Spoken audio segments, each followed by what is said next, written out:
The silent habits that will save your inner peace. You did not get this tired overnight. That is the one thing nobody tells you. The exhaustion you carry right now, the kind that sleep cannot fix and vacations cannot cure, did not arrive with a single bad day or a difficult year. It settled in slowly, one yes at a time, one swallowed frustration after another, one more season of putting yourself last on a list you wrote for everyone else. And somewhere along the way, you stopped noticing. You mistook the weight for normal. You called it responsibility. You called it love. You called it just how life is after a certain age. But what if the heaviest thing you are carrying is not your life? What if it is the way you have been living it?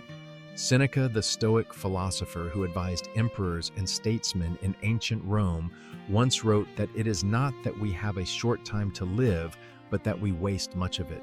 He was not talking about productivity hacks or morning routines. He was talking about the quiet, invisible ways we hand over our days, to obligations we never chose, to worries that belong to someone else, to habits so deeply woven into who we are that we cannot see them anymore.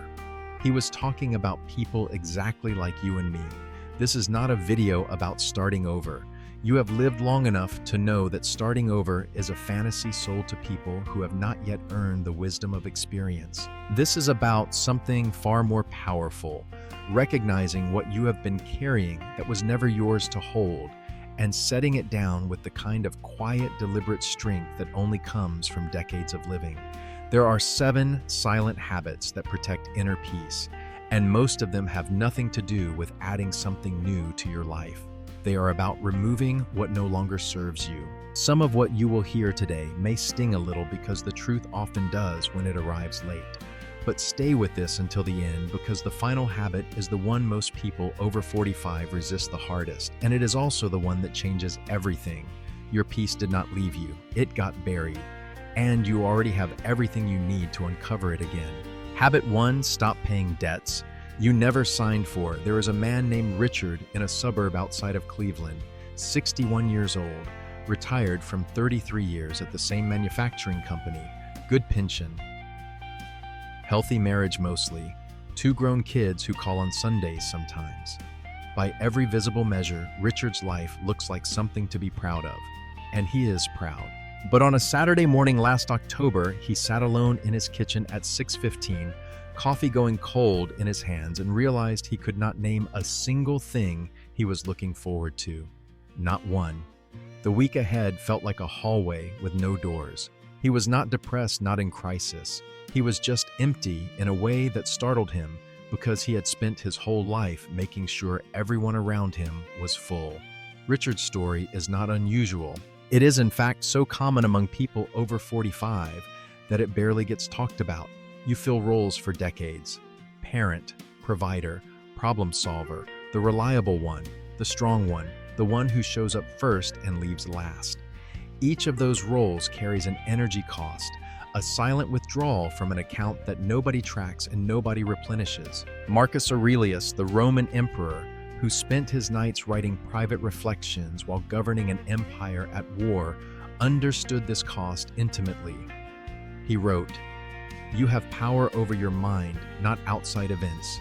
Realize this and you will find strength." He was not writing from comfort.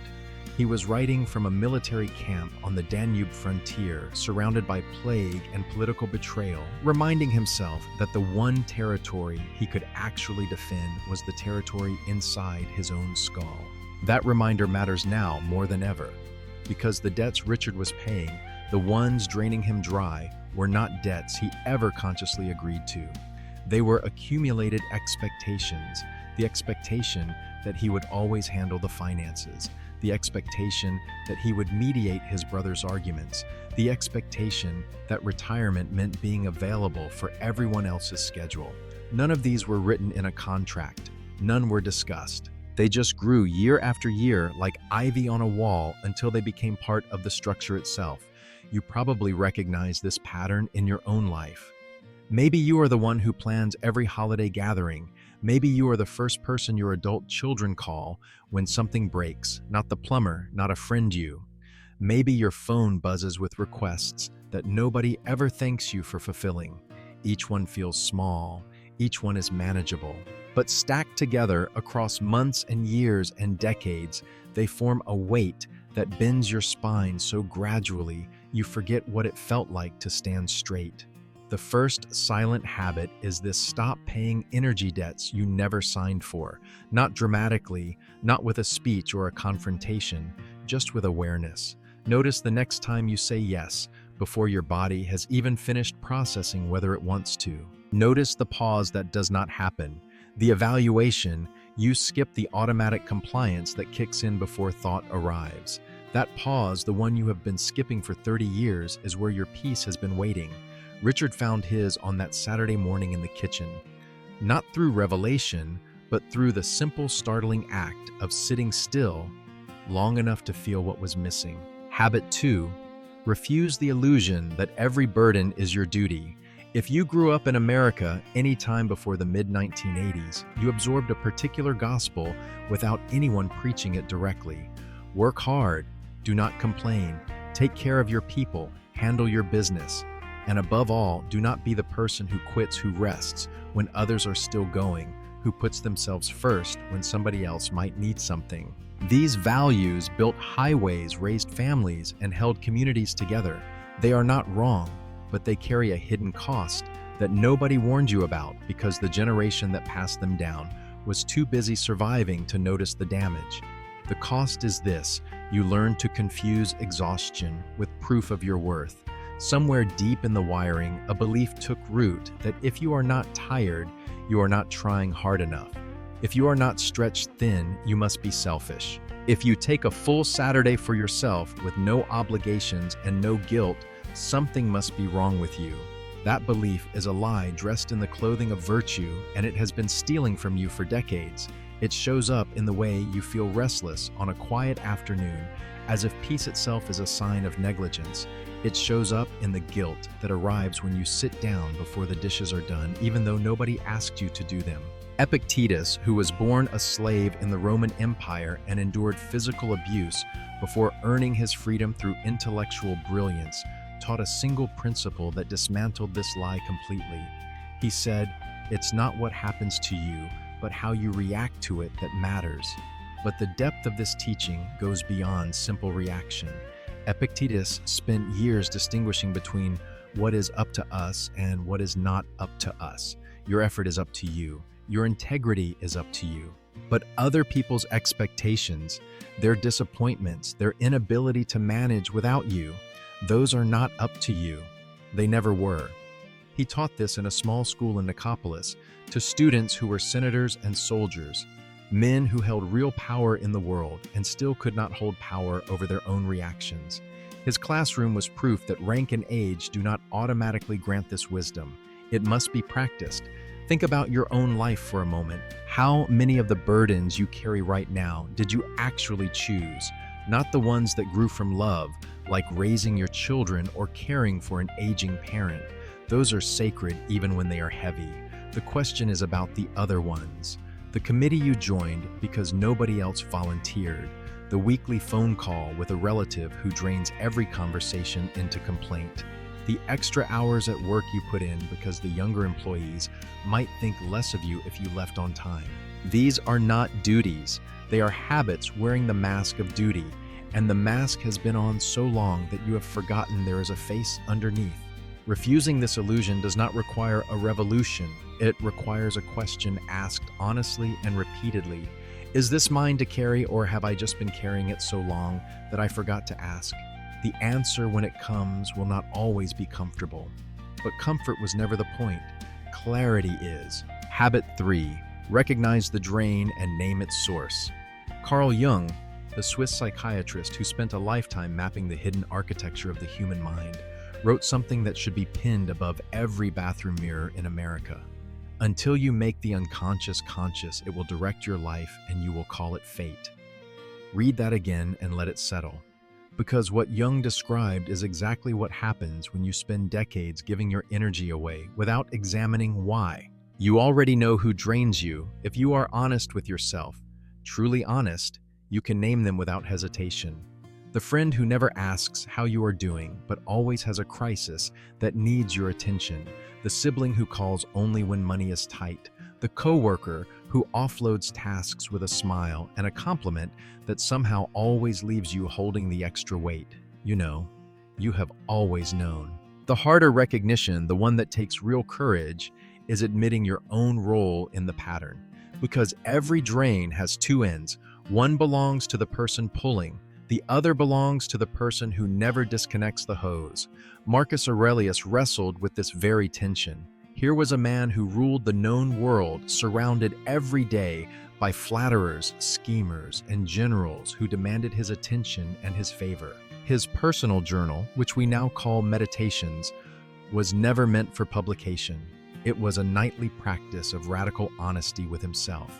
He would write entries reminding himself that he could not control the character of the people around him, only his own response. Night after night in a tent on the edge of empire, he practiced the discipline of separating what belonged to others from what belonged to him. He did not write about the people who wronged him with bitterness. He wrote about his own tendency to let them occupy space in his mind, rent-free. Your empire looks different, but the principle is identical. The Thanksgiving table where you mediate every argument, the group text where you smooth over every awkward silence, the grown child who calls not for your wisdom, but for your wallet. These are your court, your senate, your frontier. And the question Marcus asked himself is the same one waiting for you. What here is actually mine to engage with, and what am I engaging with? Simply because I always have. But here is what makes this habit truly silent and truly powerful. It is not just about other people. Sometimes the biggest drain is the version of yourself that you perform for the world, the competent one, the one who has it all figured out, the one who never needs help. That performance costs more energy than any difficult person ever could because it never stops. It runs in the background of every conversation, every gathering, every quiet moment alone. Naming the drain means naming this too. It means saying quietly and without drama, I have been spending energy to look like someone who does not need anything, and it has left me with nothing. That sentence, spoken honestly even once, is worth more than a year of meditation retreats. Habit 4. Starve the wars you are fighting in your own head. 3 o'clock in the morning. The house is silent. Your partner is asleep beside you, breathing slow and steady. The dog has not moved from the foot of the bed. Nothing is wrong. And yet, your mind is a conference room full of voices, all talking at once, none of them helpful. One voice is replaying a decision you made in 1998, asking whether your whole life would have been different if you had taken that other job, moved to that other city, said yes instead of no. Another voice is calculating retirement savings against rising grocery prices and whispering that the numbers do not add up. A third is wondering whether your daughter is actually happy in her marriage or just pretending to be the way you pretended for years before things finally got better. By 5:30, when the alarm goes off, nothing has happened in the outside world. No crisis arrived, no phone call disrupted the night. But you are already exhausted because you just fought 3 wars that exist nowhere except inside your own skull. And this is not a rare night. For many people over 45, this is the default setting. The body rests, the mind clocks in for the night shift. Marcus Aurelius addressed this pattern with a precision that still cuts through 20 centuries of noise. He wrote, "Never let the future disturb you. You will meet it, if you have to, with the same weapons of reason which today arm you against the present." He composed those words while managing an empire that was literally crumbling at the borders, while burying children, while facing a plague that killed millions. If anyone had reason to lie awake, calculating catastrophes, it was him. Yet he understood something that most of us take decades to learn: the mind left unattended will manufacture suffering where none exists. It will rehearse conversations that never happen. It will grieve losses that have not occurred. It will audit your past looking for evidence that you failed, and it will always find some. The 2 great thieves of energy at this stage of life are regret about what is behind you and anxiety about what is ahead. They work in shifts. one taking the morning, the other taking the night. And between them, they leave almost nothing for the present moment where actual living happens. Did I do enough? Will I have enough? Should I have been different? Could it all fall apart? These questions feel urgent. They feel responsible. But they are not. They are the mind running a program that was never updated, solving problems that do not yet exist with information it does not yet have. Starving these wars does not mean ignoring them. It means refusing to feed them your best hours. When the 3 a.m. voices start their meeting, you do not argue with them. You do not try to solve the problems they present because those problems are phantoms. You simply notice. You observe the pattern the way you might watch weather through a window present, but not standing in the rain. That observation, that small refusal to participate in your own mental ambush, is one of the most powerful shifts a person can make after decades of automatic engagement. The wars do not end because you won them. They end because you stopped showing up to fight. Habit 5. Treat rest as maintenance, not reward. Your car does not earn an oil change by driving a certain number of miles. It needs one. The distinction matters more than it sounds because somewhere along the way, most of us started treating rest the way we treat dessert, something you get after you have finished everything on the plate. And since the plate of a person over 45 is never truly empty, rest becomes something perpetually postponed. Always one more task away, one more obligation down the road. You tell yourself you will relax when the project is done, when the kids are settled, when the house is paid off. And then one of those things finishes and another takes its place.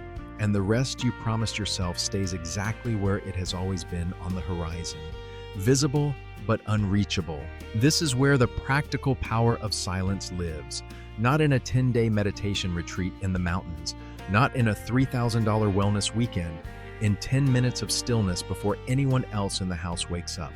In a notebook beside the bed where you write 3 things that are occupying space in your head, not to solve them, just to move them from inside your skull to a page where they weigh less. In a 20-minute walk around the block without your phone, where the only input is the sound of your own footsteps and whatever the sky happens to be doing.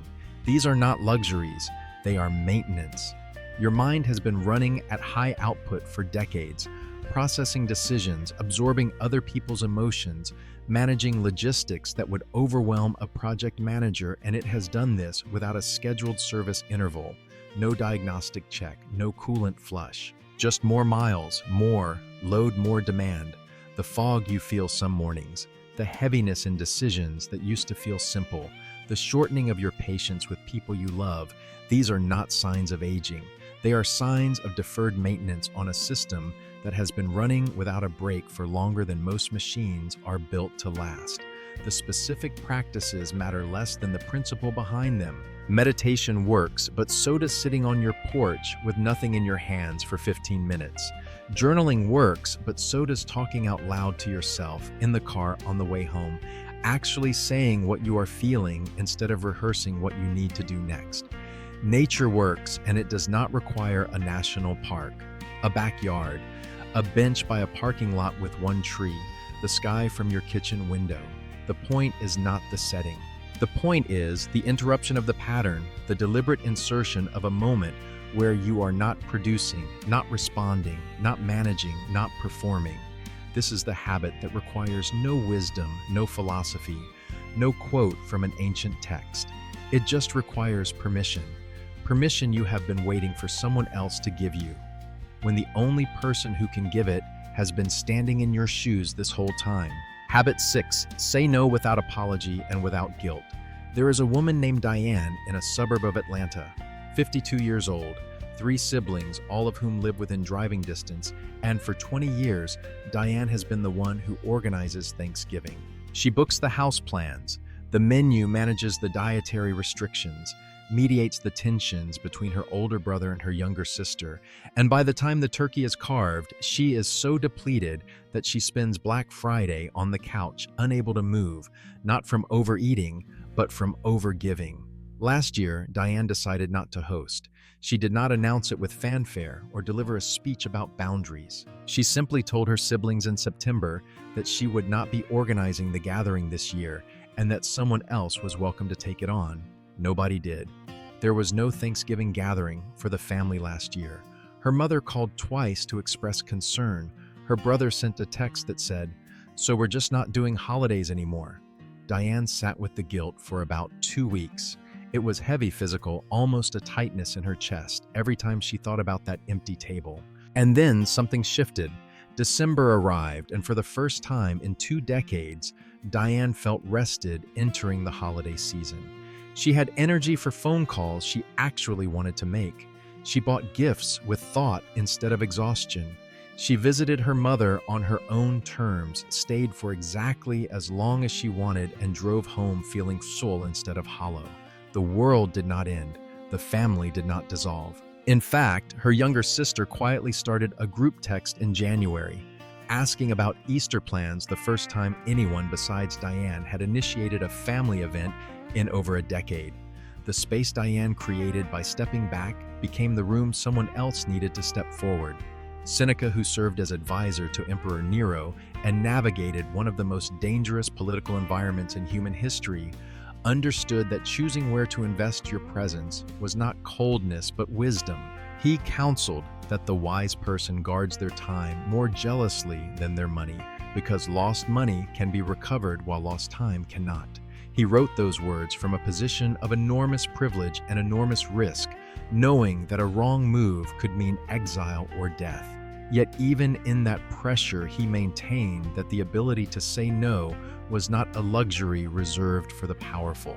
It was a discipline available to anyone willing to value their own presence. What Diane discovered without ever reading Seneca was the same truth he taught: when you stop giving, where your giving is automatic rather than intentional, 2 things happen. You recover energy you forgot you had, and the people around you for the first time have the space to step into their own capacity. The reason saying no feels so dangerous after 45 is that the word has been tangled up with identity for so long, it is almost impossible to separate them. You are the reliable one. You are the one people count on. You are the one who holds it together when nobody else will. Those descriptions were never just labels. They became the architecture of your self-worth, the proof that you matter, that you are needed, that your place in the family or the community or the workplace is secure. Saying no threatens that architecture. It whispers a terrifying question. If I stop doing all of this, will anyone still want me here? The honest answer, the one that takes courage to sit with, is that the people who only value you for what you produce were never valuing you at all. They were valuing your output. And confusing those 2 things is one of the most expensive mistakes a person can make with their one life. The relationships that survive your no, the ones that remain warm and intact even after you stop performing, those are the ones that were real all along. Every other connection was a transaction dressed up as love. Now, here is the question nobody asks, and it might sting a little. How many of the things draining you would simply stop if you stopped volunteering for them? Not the genuine responsibilities, not the sacred obligations of love and care. The other ones, the ones you do because you have always done them. The ones you do because the silence after saying no feels louder than the exhaustion of saying yes. What if that silence is not emptiness? What if it is the sound of space opening up space for you to finally occupy your own life instead of everyone else's? Habit 7. Audit your life with the courage to subtract. This is the habit most people over 45 resist the hardest, and it is the one promised at the beginning of this conversation. Every other habit on this list involves a moment of recognition. A pause, a shift in attention. This one demands action. Not the kind of action that adds to your life, but the kind that deliberately removes from it, and that distinction makes it the most difficult and the most liberating practice of all. By the time you have lived 4 or 5 decades, you have accumulated a staggering inventory of commitments, relationships, routines, and identities. Some of them still fit. Some stopped fitting years ago, but remain because removing them would require a conversation you do not want to have, a change you are not sure you can handle, or an honest admission that something you invested years in no longer returns anything of value. The inventory sits there, unexamined, consuming energy by its sheer presence, like furniture in a house that has not been rearranged since the children left.